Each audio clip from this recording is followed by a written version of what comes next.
So రోజుకి ఎన్ని గంటలు చదవాలి సార్? అసలు షెడ్యూల్ని ఎలా ప్రిపేర్ చేసుకోవాలి? మేడం ఇంతకుముందు చెప్పాను నేను ఒక 7-3 రూల్ అని చెప్పేసి. దీన్ని మించింది ఏది లేదు. 7 hours study hours followed by 7 hours college classes and 7 hours sleep. Remaining 3 hours మనకి డైలీ చోర్స్లో వెళ్తే we called it as 7-3 rule.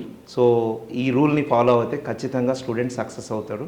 College programme 7 hours ఉండేటట్టు సెలెక్ట్ చేసుకొని ఇంట్లో 7 అవర్స్ స్లీప్ ఖచ్చితంగా మంచిగా నిద్రపోయి 7 అవర్స్ స్టడీ అవర్స్ ప్లాన్ చేసుకుంటే వాళ్ళు ఖచ్చితంగా సక్సెస్ అవుతారు. ఇంతకన్నా అవసరం లేదు. ఓకే. సో ఇప్పుడు అడిగే క్వశ్చన్ చాలా ఇంపార్టెంట్ సార్. మొబైల్ డిస్ట్రాక్షన్ ఎలా తగ్గించాలి? మొబైల్ డిస్ట్రాక్షన్ తగ్గించాలంటే ఫస్ట్ ఆఫ్ ఆల్ మనకి డోపమిన్ రష్ చాలా ఎక్కువ ఉంటుంది మేడం. ఈజీగా బిర్యానీ తినాలని ఉంటుంది. బిర్యానీ వెళ్ళి తినగానే ఏమనిపించదు. సో స్టూడెంట్కి కూడా మొబైల్లో నోటిఫికేషన్ చూడాలి, చూసిన తర్వాత ఇంతేనా అనిపిస్తుంది. సో ఇది అవాయిడ్ చేయాలంటే ఫస్ట్ ఆఫ్ ఆల్ మొబైల్ని కొంచెం దూరంగా ప్లాన్ చేసుకోవాలి. డెస్క్లోనో పెట్టి లాక్ చేయడం అండ్ ఆ టైంలో వాళ్ళకి ఇష్టం ఉన్న వర్క్ చేయడం వేరేది, అంటే టెక్నాలజీకి సంబంధం లేనిది, అంటే చెస్ ఆడడము, క్రికెట్ ఆడడము, లేదా మ్యాథ్స్ ఫిజికల్గా మ్యాథ్స్ టెక్స్ట్ బుక్స్ తీసుకొని వాళ్ళు ప్రాక్టీస్ చేయడము చేయాలి.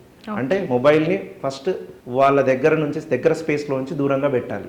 పెట్టి వర్క్ స్టార్ట్ చేస్తే ఒక 1 వీక్ తర్వాత ఆర్ 21 డేస్ అంటాం సైంటిఫికల్గా, ఒక 21 డేస్ తర్వాత సెట్ అయిపోతారు వాళ్ళు.